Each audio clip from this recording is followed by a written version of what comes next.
The civil service, the public service is about 1.2 million. That includes the police force? Yes, I include the police and the military. Now, the issue about the fact that there have been some people saying that it is such a big civil service in terms of the number of people, and the fact that racially, there's a high proportion of civil services compared to our population, compared to some of the countries in Asia. Why is that? What do you mean, the number? The number, like per capita, no? It's a very big. I almost memorized the answer now. Did you ask me that question earlier? No, you didn't. You see, a large proportion of that are in the education side. I think more than half a million is in the education side, both higher education and the normal education, mostly in the bawah Kementerian Pelajaran.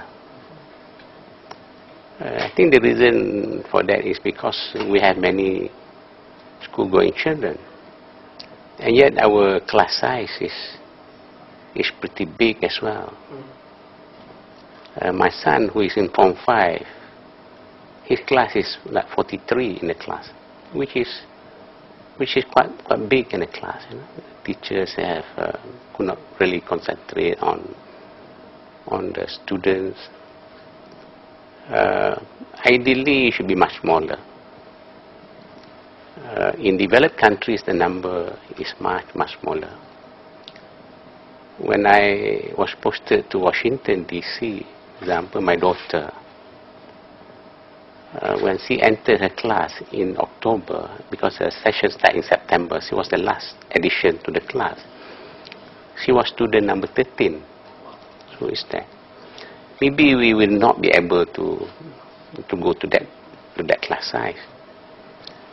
But maybe 25, 30 is a better number than 40 over. You don't think the civil service is too big? That's the point I'm making, because half of them are in the education side, and yet our classes are already big. So if parents think that the classes are too big and they want to reduce, then they have to have, number one, of course, the schools have to have more classes. But having more classes alone is not good enough. You have to have the teachers. So if you reduce the number of students in the class, you have to increase the number of teachers to teach. So that is a contribution why our civil service is large, more than half a million. The Ministry of Education. All right. Then you also have the police and the military. Well, 200 over 1,000. And we say there's no police around. There's no police present. There's no security. You feel not safe. And if you increase the number of police, then you have the same one. Then you go to public hospitals and you say you're not taken care of. But there are close to 200,000 people in the medical side. So you add in all there 500 over 1,000, 200 over 1,000, that's 700 over 1,000. You add 200 over 1,000, that's a remainder about 300,000. That argument is right, and it applies to any sector of the economy, be it in the public service, be it in the private sector, or be it at home. I don't have a maid at home. Somehow my wife does not believe in having a maid. But I have two children who are still with us at home. And sometimes my wife says she can do with more help from the children. Meaning to say that not only the teachers can work harder, smarter, not only the civil servants, the clerks can work harder. But also in the private sector, people like you, for example, why do you need to have 4 people, 4 in 1, for example, coming here? Maybe you can double up. At the same time, in my house, you can do with more help. That argument is there. But as far as the public service is concerned, we have been trying to work much smarter, as you said. We want to do that. And I, for one, have been pushing for that. And that's how our country can be competitive. Not only the public sector has to work smarter, the private sector must also do that. And at home, they must do that. So it applies to everyone. Have you got any successes so far in forcing the civil servants to be a little bit more productive? I believe so, and it starts from my office. You are working right now, and my colleagues in my office, and then they were following me to those meetings. Generally, I think we have tried to improve. Granted, we can do much better. As much, for example, our country can do much better. Our country means only the public sector, but also the private sector can do much better. There is also the argument that the reason why the civil service is bloated is also partly because of the fact that it is being used as a way to include a lot of the graduates who find hard to find employment elsewhere. That the civil service is there as a last resort for them to be absorbed. Is that truth to that argument?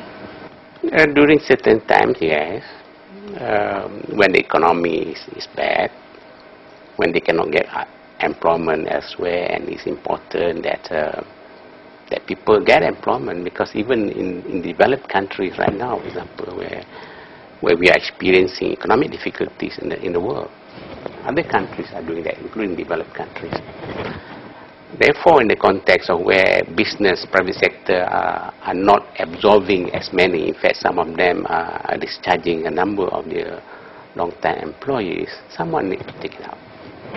So just like the central bank is a bank of last resort, a lender of last resort, the government perhaps is a last resort for people to get employment, because if they don't get employment, they become a social problem. Of course, you may say, why did they all go to university? You were to go to university, you need a job, where do you go? Yeah, the PM recently appointed Dr. Jala to the Minister KPI. Yes. So in the civil service, do you see a possibility of bringing people, senior people from the private sector into the ministries?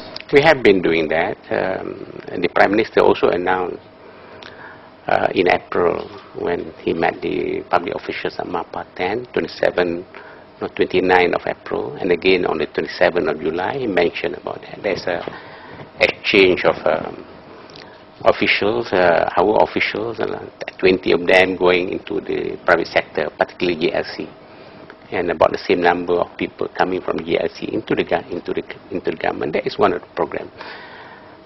This will allow the cross-fertilization of ideas and best practices, perhaps from the GLC and from the private sector. For our people, they can learn there what are the best practices, and for the good people, hopefully after 1 year, 2 years in the government, they think that this is a place for them to be, and they continue in the job. We have done that. So it's already been commenced? It already started on the 1st of September.